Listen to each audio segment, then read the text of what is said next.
प्रेरणादायक कहानियों की श्रृंखला में आज सुने एक कहानी आखिरी उपदेश। गुरुकुल में शिक्षा प्राप्त कर रहे शिष्यों में आज काफ़ी उत्साह था।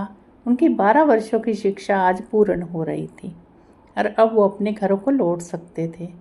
गुरुजी भी अपने शिष्यों की शिक्षा दीक्षा से प्रसन्न थे और गुरुकुल की परंपरा के अनुसार शिष्यों को आखिरी उपदेश देने की तैयारी कर रहे थे।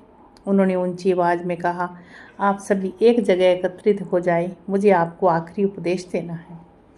गुरु की आज्ञा का पालन करते हुए सभी शिष्य एक जगह एकत्रित हो गए। गुरुजी ने अपने हाथ में कुछ लकड़ी के खिलौने पकड़े हुए थे। उन्होंने शिष्यों को खिलौने दिखाते हुए कहा, आप इन तीनों खिलौनों में अंतर ढूंढिए। सभी शिष्य ध्यानपूर्वक खिलौनों को देखने लगे।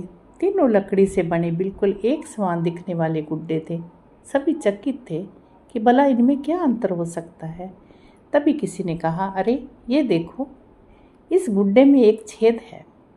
यह संकेत काफ़ी था। जल्दी शिष्यों ने पता लगा लिया और गुरुजी से बोले, गुरुजी, इन 3 गुड्डों में बस इतना ही अंतर है कि एक के दोनों कान में छेद है, दूसरे के एक कान और एक मुंह में छेद है और तीसरे के सिर्फ एक कान में छेद है।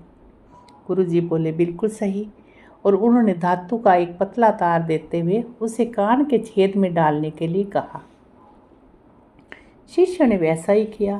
तार पहले गुड्डे के कान से होता हुआ दूसरे कान से निकल गया, दूसरे गुड्डे के कान से होता हुआ मुंह से निकल गया और तीसरे के कान में घुसा पर कहीं से निकल नहीं पाया।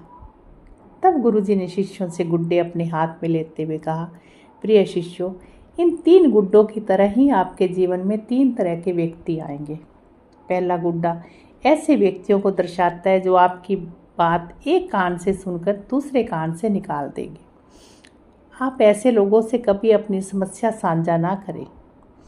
दूसरा गुड्डा ऐसे लोगों को दर्शाता है जो आपकी बात सुनते हैं, उसे दूसरों के सामने जाकर बोलते हैं। इनसे बचें और कभी अपनी महत्वपूर्ण बातें इन्हें ना बताएं। और तीसरा गुड्डा ऐसे लोगों का प्रतीक है जिन पर आप भरोसा कर सकते हैं और उनसे किसी तरह का विचार विमर्श कर सकते हैं, सलाह ले सकते हैं। यही वे लोग हैं जो आपकी ताकत हैं और इन्हें आपको खोना नहीं चाहिए। तो अभी आपने सुनी एक छोटी सी प्रेरक कथा